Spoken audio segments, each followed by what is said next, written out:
Oh, remind me, Governor. The light. Have you seen The Light? I have, I think. Right, Joe Pacheco, Half of Nothing. Tell me, Yes. what do you do in Nothing, Mr. Joe Pacheco? I write music. You write music. Anything else? Yes. Play a bit of keyboards, a bit of bass. Write a few lyrics sometimes. Depends. Okay. And what have you been up to lately with Nothing? We're working on a new album. I lost track earlier. I think it's 30 songs we've compiled so far. Just finished recording or laying down some guitars for another 4 songs. Right. It's coming along. That's cool. So 34 songs plus on this double album, yeah? At present, yeah, it could. It could extend. It could extend.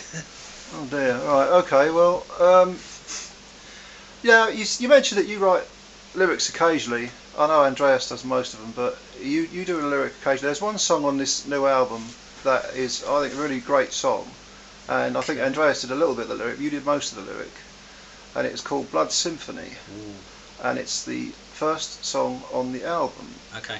So, what is that song about?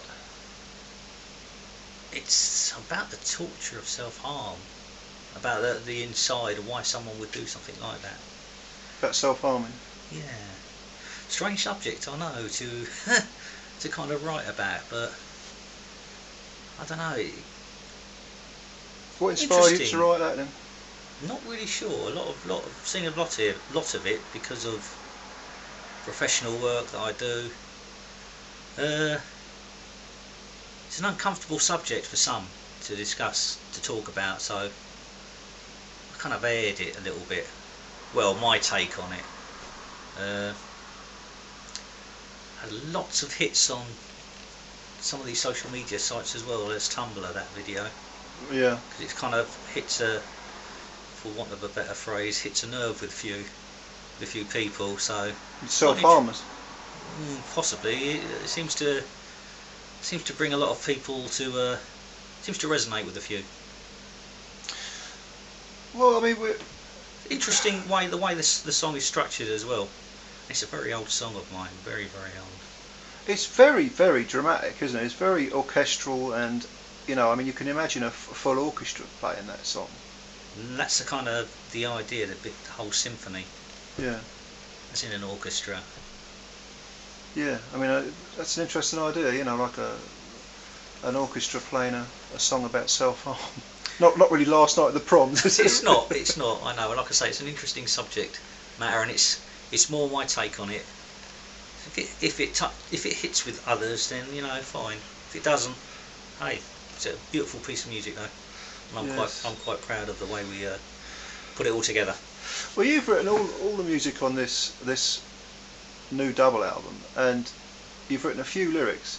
Now, I think it's pretty obvious that writing music comes pretty easy to you.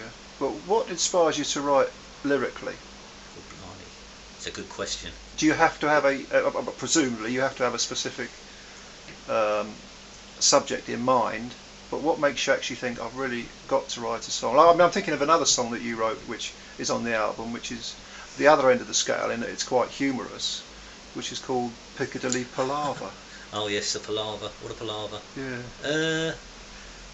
Right.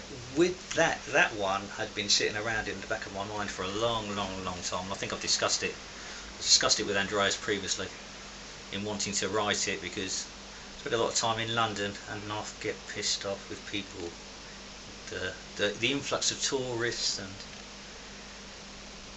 my beautiful city. You just want to be walking around, chilling out, and instead you've got people elbowing you. No rooms on the train. There's nothing. It's just chaos. Do you know what I hate is when people stand on both sides of the escalator. Absolutely. Surely this should be a... I mean, there's an unwritten rule, isn't there? You Yeah. stand on the right. Yeah. And those, if you want to go up quicker, you walk up on the left. Or kick them down the escalator, I suppose. That tends to happen without even people thinking about it. Yeah. But yeah, no, it's interesting. It was just a bit of a laugh, really, that song. But it is humorous, but at the same time, I'm going to say it's humorous, but it's probably going to resonate with people who live in big cities where there's lots of hustle and bustle. Because as soon as I heard it, I mean, I laughed like a drain. I thought it was really funny because it's so familiar, you know. And I'm sure that most people who walk around somewhere like London are complete misanthropes and hate the sight of anyone else. Absolutely, absolutely. But yeah. But it's a beautiful city. I just wanted to that's kind of like my take on it. Yeah. I really love the place, and sometimes it gets a bit can be a bit draining when you're walking around there and you've got, I don't know. Well, of anyway, course, Christmas is coming up, and it's going to be busier than ever now. So yes. yeah. So when do you see this double album being released in 2014? The start of it, the end of it, the middle of it? It'd probably be the middle of it. The way we're working at the moment, I think we've got still a few irons in the fire. Yeah. Shall we speak? So you're still writing songs? Yeah, absolutely. The four that we've worked on today, one's more or less finished.